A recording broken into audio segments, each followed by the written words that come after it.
Slide 1. This slide tape presents a discussion of the regulation of myocardial performance. Slide 2. In this unit, we present three major topics. 1. Factors subject to regulation which alter cardiac performance during exercise. 2. Cardiac performance factors and mechanisms for changing performance factors. 3. Factors whose influence can be modified and methods of modification. Slide 3. After completing the first section, you should be able to name two factors subject to regulation which can alter cardiac performance during exercise. Slide 4. Cardiac output is adjusted to meet varying tissue demands for blood. The magnitude and precision of this adjustment during exercise is shown on this slide. The data shows that increases in exercise level are almost perfectly matched by increases in cardiac output. Slide 5. Changes in myocardial contractility and heart rate are instituted to enable the heart to deal with the increased cardiac output associated with exercise. Slide 6.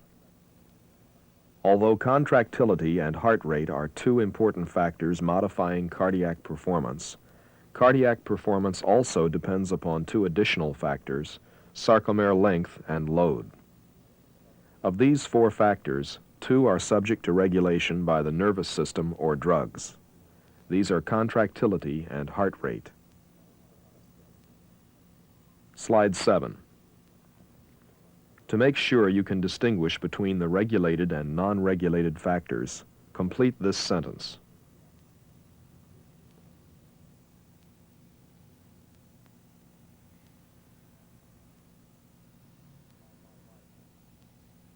Slide 8.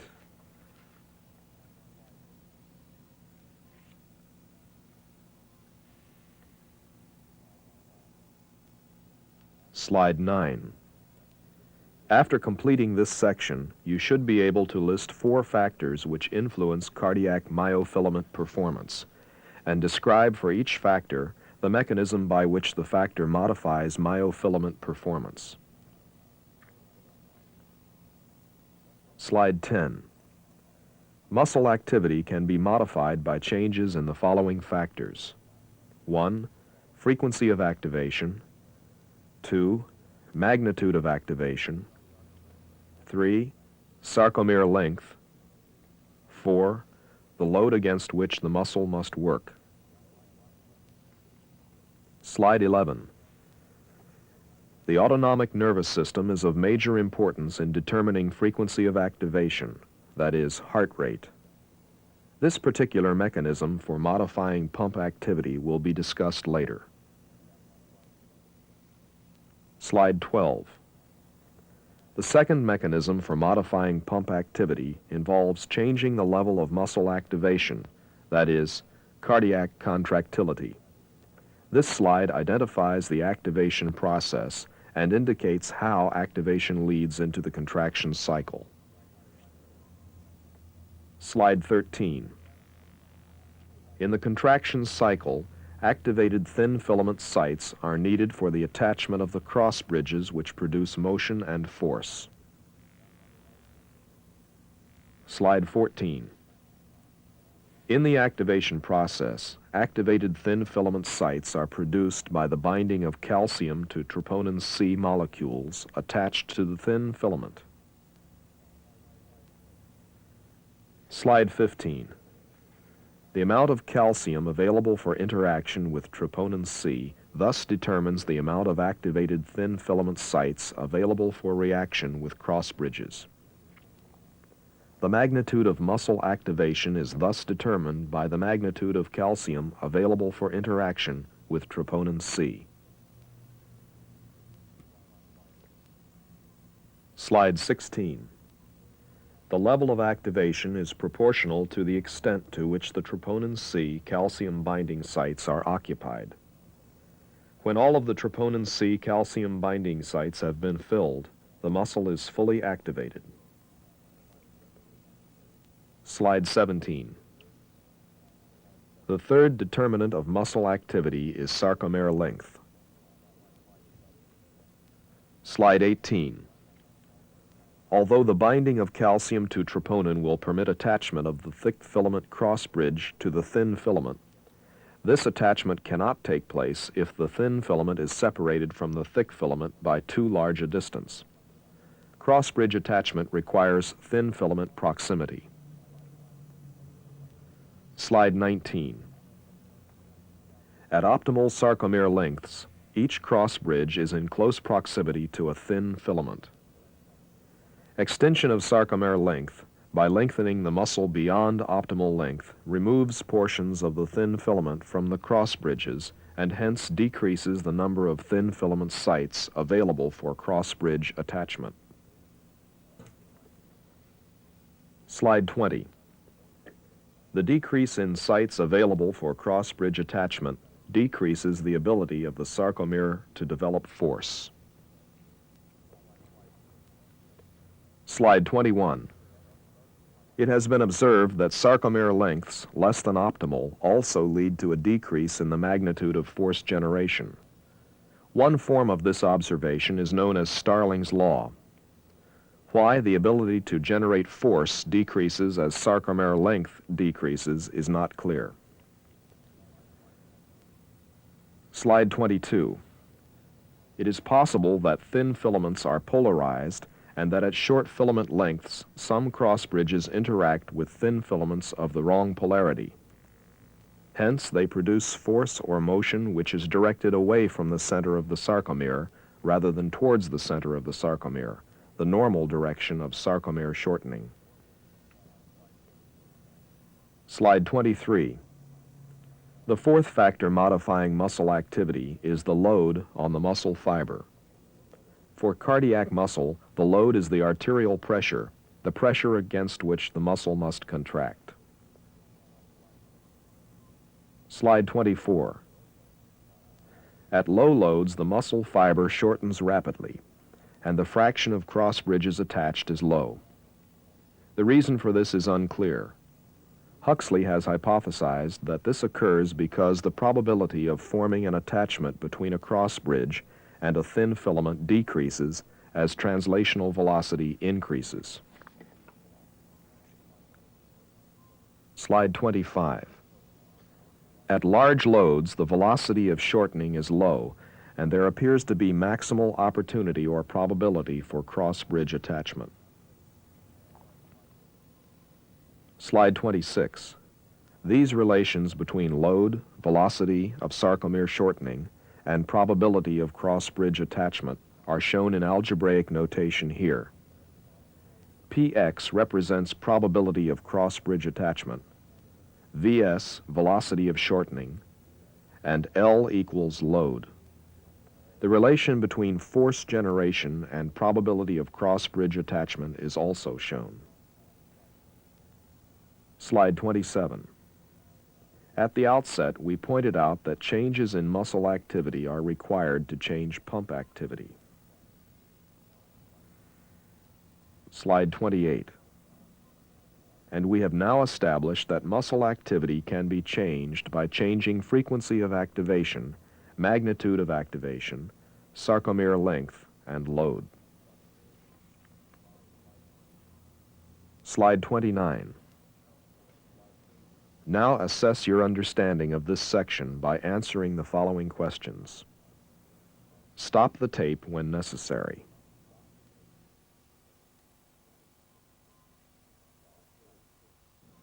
Slide 30.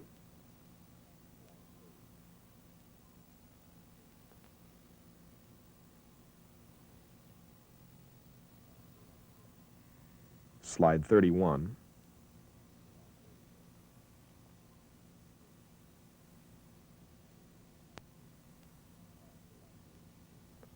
Slide 32.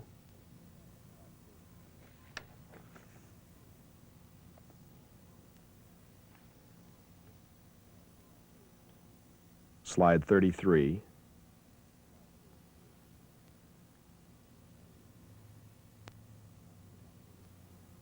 Slide 34.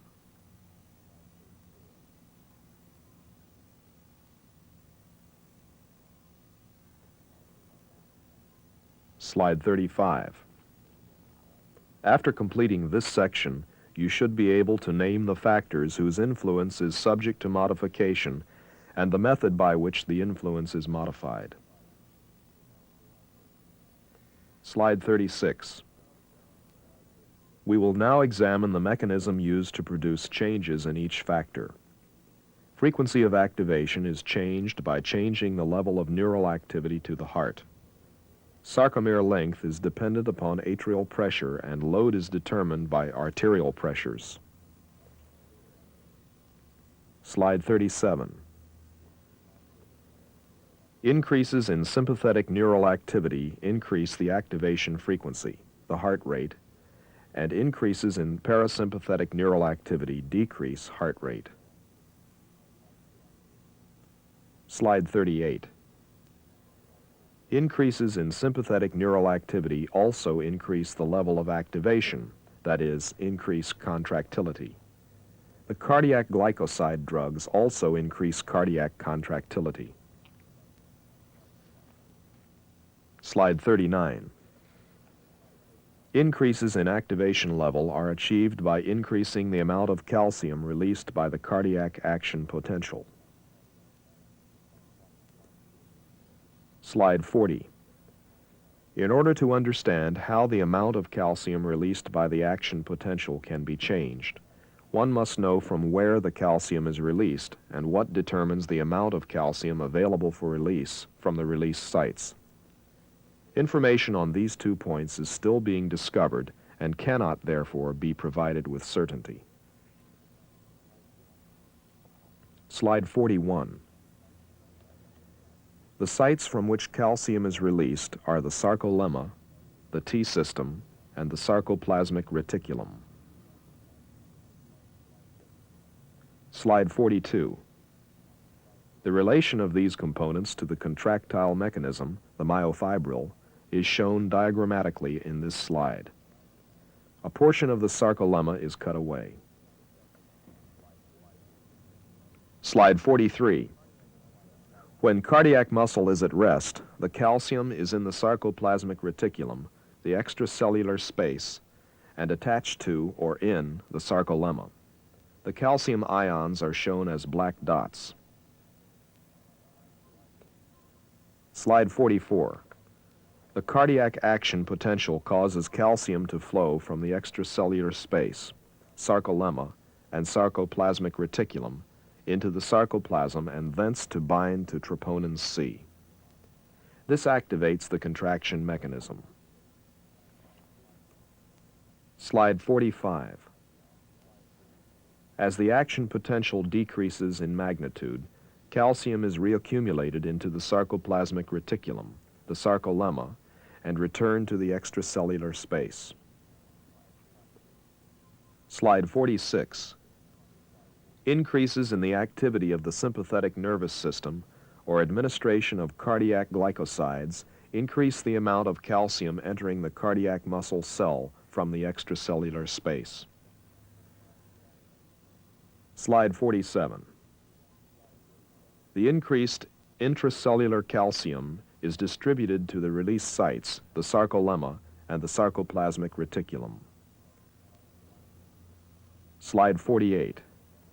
The increased level of calcium at the release site, slide 49, allows an increased release of calcium by the cardiac action potential, slide 50, which causes an increased fractional saturation of troponin C with calcium, slide 51, which produces an increase in the number of activated thin filament sites available for cross-bridge attachment, and slide 52, hence an increased level of muscle activation, and slide 53, hence a stronger contraction of the heart. Slide 54. The remaining 2 factors influencing cardiac performance are sarcomere length and load. Slide 55. Sarcomere length is important because it, along with activation level, determines the amount of force the muscle can generate. Slide 56. The most important determinant of the sarcomere length from which the ventricle begins to contract is the pressure of the blood in the veins and atria of the heart. The pressure of this blood stretches the muscle and thus determines sarcomere length. The greater the atrial pressure, the greater is the sarcomere length at the end of diastole. Slide 57. The final variable affecting cardiac performance is the load on the muscle. Since the ventricles eject blood against arterial pressure is the load on the contracting muscle. This pressure, or load, is very important. Slide 58. A high arterial pressure generates a large load on the sarcomere.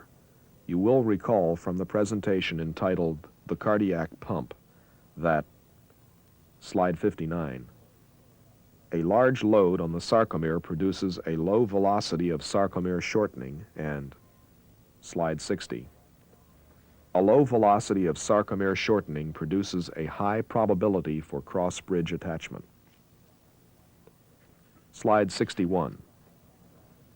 The high probability of cross-bridge attachment leads to a high rate of ATP hydrolysis. Slide 62. The high rate of ATP hydrolysis produces a high demand for oxygen. This final consequence of high arterial pressure is particularly damaging to hearts with coronary artery disease, since the obstruction of blood flow in the muscle of the heart may make it impossible to meet high demand for oxygen. In this case, cardiac performance may not be sufficient to meet body needs. Slide 63. Now, to assess your understanding of mechanisms for changing cardiac performance factors, answer the following questions. Stop the tape when necessary while answering.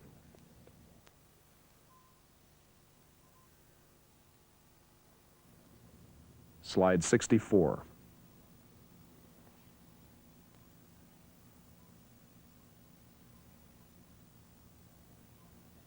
Slide 65.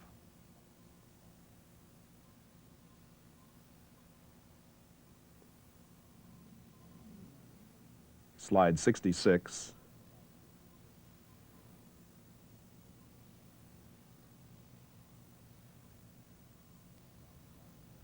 Slide 67.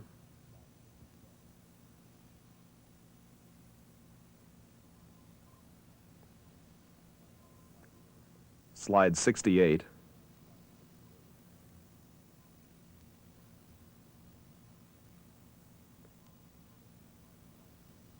Slide 69.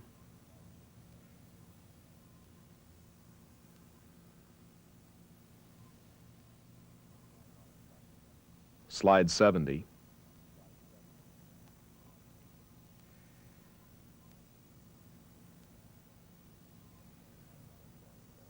Slide 71.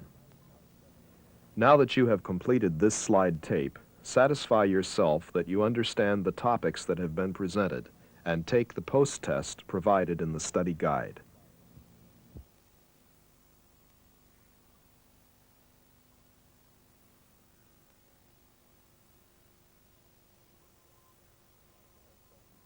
Slide 72.